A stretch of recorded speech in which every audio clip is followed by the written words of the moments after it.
Bienvenue dans une semaine en Asie. Au sommaire de ce tour d'horizon, nous irons d'abord en Iran rencontrer des anciens moudjahidines du peuple pour tenter de mieux comprendre qui se cache exactement derrière ce mouvement d'opposition au régime de Téhéran.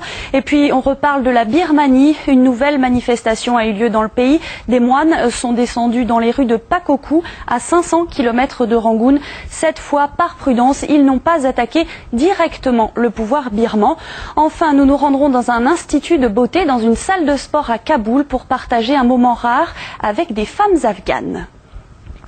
Qui sont vraiment les moudjahidines du peuple, ce mouvement iranien d'opposition au régime de Téhéran, un parti qui mélange marxisme et islam, dont on connaît peu les contours et le fonctionnement.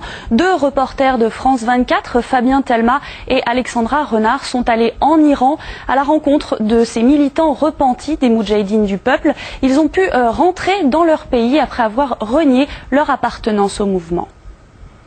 Il pensait être condamné à l'exil à vie. Pourtant, Asghar Farzin est aujourd'hui de retour dans son pays. Repenti puis gracié par les autorités iraniennes, cet ancien membre des moudjahidines du peuple est aujourd'hui en cours de réinsertion sociale. Un nouveau départ qui n'efface pas le passé. Les moudjahidines du peuple, Asghar en garde un souvenir particulier. L'image que l'organisation donne d'elle-même est diamétralement opposée à ce qu'elle est en réalité. Les moudjahidines du peuple iranien disent qu'ils luttent pour la liberté des femmes, pour les droits de l'homme, pour l'égalité des êtres humains. Mais lorsqu'on entre dans l'organisation, on se retrouve prisonnier d'un dogme, de pratiques sectaires qui n'existent pas dans une société normale. Il y a beaucoup de restrictions pour les membres de l'organisation. En charge de soutien logistique pour les opérations militaires en Irak, Asghar a servi les moudjahidines du peuple pendant près de 20 ans. Pour lui, l'organisation n'est pas simplement un mouvement de résistance au régime des mollahs.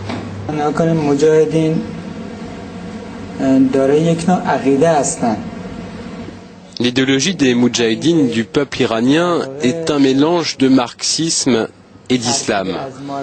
Ce mélange idéologique, qui au départ devait servir la lutte et promouvoir le progrès social, s'est transformé au fil du temps en secte. Les membres du mouvement font partie d'une communauté, ils sont tous isolés dans des camps, c'est de cette manière qu'ils sont manipulés.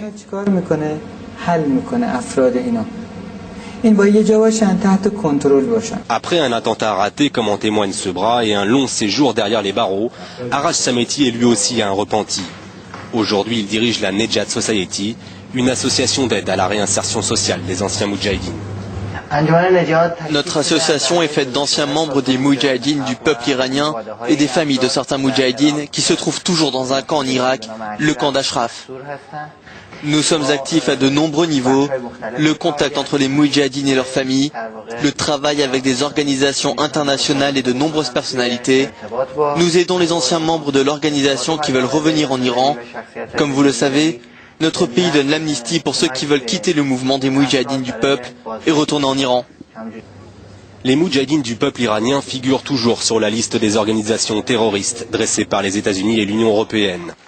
Démilitarisée, elle exige aujourd'hui le retrait de cette étiquette pour asseoir sa reconversion politique.